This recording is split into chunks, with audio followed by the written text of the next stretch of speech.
Tick-tock on the grandfather clock. It's time for the final race of the round of 8. There's 6 drivers left fighting for the final 2 spots in the championship 4. Who will be racing for it all next weekend in Phoenix?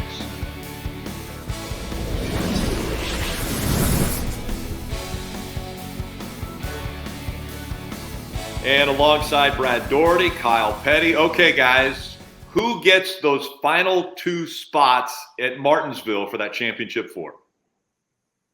I don't know if we can pick it, man. It's so hard. You go to Martinsville, as we know, it's bumper to bumper.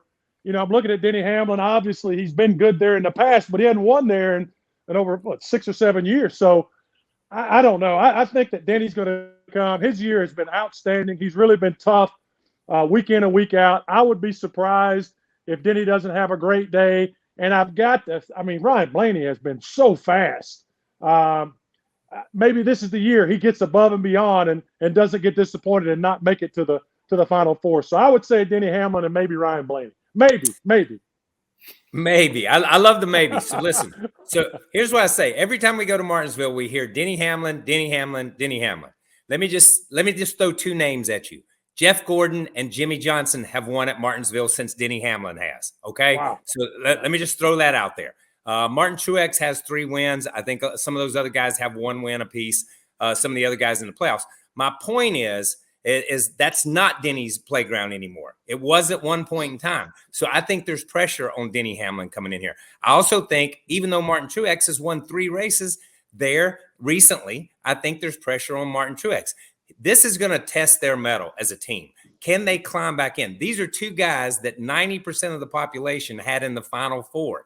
And I'm with you, Brad. I think Ryan Blaney has just turned my world upside down. I have picked against him every week until the last 4 or 5 weeks, and I've been on the Ryan Blaney train, and he is delivering consistently. And Martinsville historically has been a pretty decent place where he can run good. He's just got to finish good. That's all it's going to take there is to finish. It's going to be hard to make up those 17 points or that 10 points for Tyler Reddick. They're going to have to get a lot of stage points and hope that they last to the end and they're running at the end.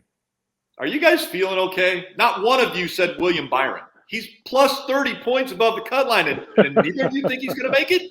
Come on, he's going to. He's going to make it. That was a foregone conclusion. We're not idiots. There's no reason to talk about somebody that's already in. I didn't mention Christopher Bell or Kyle Larson either. Those guys are in the way I look at it. So I guess we were just talking guys that might have an opportunity, Rick. I apologize for misinterpreting your question. Okay, how about guys that aren't playoff drivers? What do you think about Chase Elliott and his chance to win at Martinsville?